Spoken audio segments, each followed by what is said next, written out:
What makes an ordinary person a legend? In this video, we will explore the life of Rosa Parks and discover why her courageous actions and unwavering fight for racial justice make her one of the most inspiring women in history. We will learn about her contributions and understand why she is considered a powerful woman whose legacy continues to inspire generations. Rosa Louise McCauley was born on February 4, 1913, in Tuskegee, Alabama, into a humble but loving family. Her parents, James McCauley, a carpenter, and Leona Edwards, a school teacher, worked hard to provide a decent life for her and her younger brother, Sylvester. From an early age, Rosa learned the value of hard work and the importance of education. However, segregation and pervasive racism in the southern United States deeply affected her childhood. Rosa attended segregated schools, where conditions were deplorable compared to schools for white children. Despite these challenges, Rosa was a diligent and determined student. Her grandmother and mother instilled in her a strong sense of pride and dignity, teaching her never to accept inferior treatment because of her skin color. In 1932, Rosa married Raymond Parks, a barber and active member of the NAACP, National Association for the Advancement of Colored People.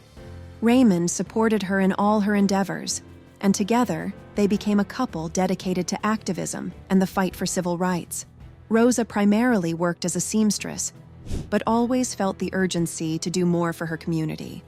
In 1941, Rosa and her husband began working at the Maxwell Air Force Base.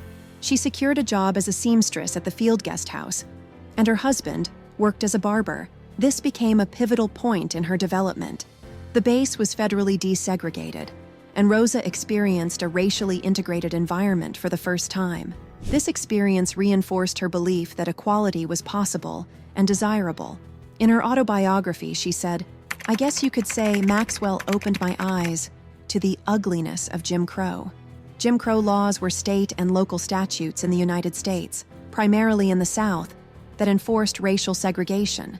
The laws mandated segregation in many areas of daily life, for example, transportation, public facilities, education, even water fountains, one for whites and one for blacks.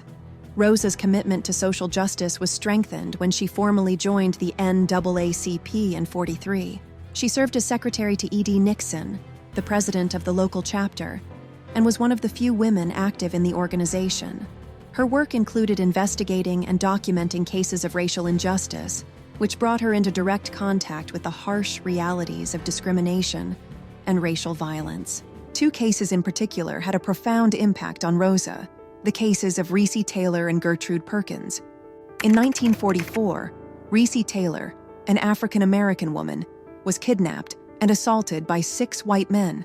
Despite evidence and testimony, the men were never brought to justice.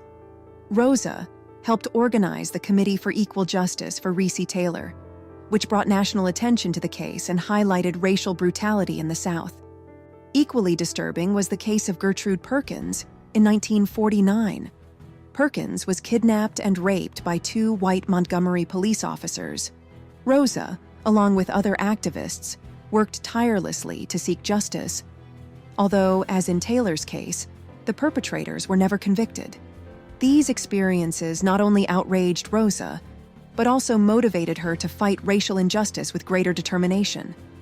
In the summer of 1955, with the help of her friend Virginia Durr, Rosa secured a scholarship to attend Highlander Folk School in Tennessee for a 2-week workshop on nonviolent action resistance techniques, and was inspired by meeting civil rights leaders such as Septima Clark.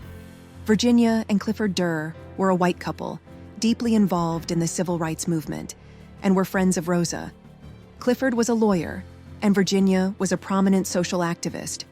She worked for them part-time as a seamstress, altering and sewing clothes for their family, and they encouraged her activism. Rosa later credited this period of training with giving her the tools and courage to take on a leadership role in the civil rights movement. The brutal murder of Emmett Till in 1955 shocked Rosa Parks and the nation. Emmett, a 14-year-old African-American boy, was brutally killed in Mississippi for allegedly flirting with a white woman. Images of Emmett's body circulated around the country and fueled public outrage. This tragic event resonated deeply with Rosa, who was already involved in the struggle for racial equality. In Montgomery, Alabama, bus segregation was an entrenched norm. State law and local custom required African Americans to sit in the back and give up their seats to white passengers when the bus was full. This segregation was not only legally sanctioned, but also reflected a deeply rooted system of oppression. On December 1st, 1955, Rosa Parks became an icon of resistance when she refused to give up her seat on a bus to a white passenger. Her decision was deliberate, but unplanned, driven by her weariness with daily injustice and her desire to challenge the segregationist system. Rosa was arrested and taken to jail, an event that sparked an immediate response from the African American community and local civil rights leaders. Clifford Durr was one of the lawyers that stepped in to represent Rosa after her arrest.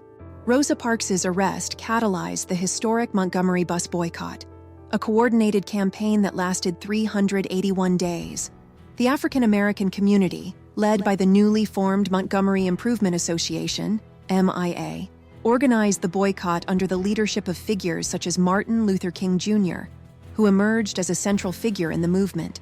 During the boycott, African Americans chose to walk, carpool, or take taxis instead of riding segregated buses. This collective action had a significant economic impact on the city and drew national and international attention to the civil rights struggle in the United States. It's estimated that the boycott created losses of around $3,000 per day for the city, as 75% of bus riders were African American. In addition to directly challenging bus segregation, the boycott demonstrated the power of community leadership and nonviolent resistance as effective tools for social change. After the Montgomery Bus Boycott, Rosa Parks faced significant consequences. She lost her job as a seamstress at the Montgomery Fair Department store, and her husband also lost his job at the Maxwell Air Force Base because of her activism. The economic situation for her and her family worsened so much that in 1957, they decided to move to Detroit in search of new opportunities and to escape the constant harassment in Alabama.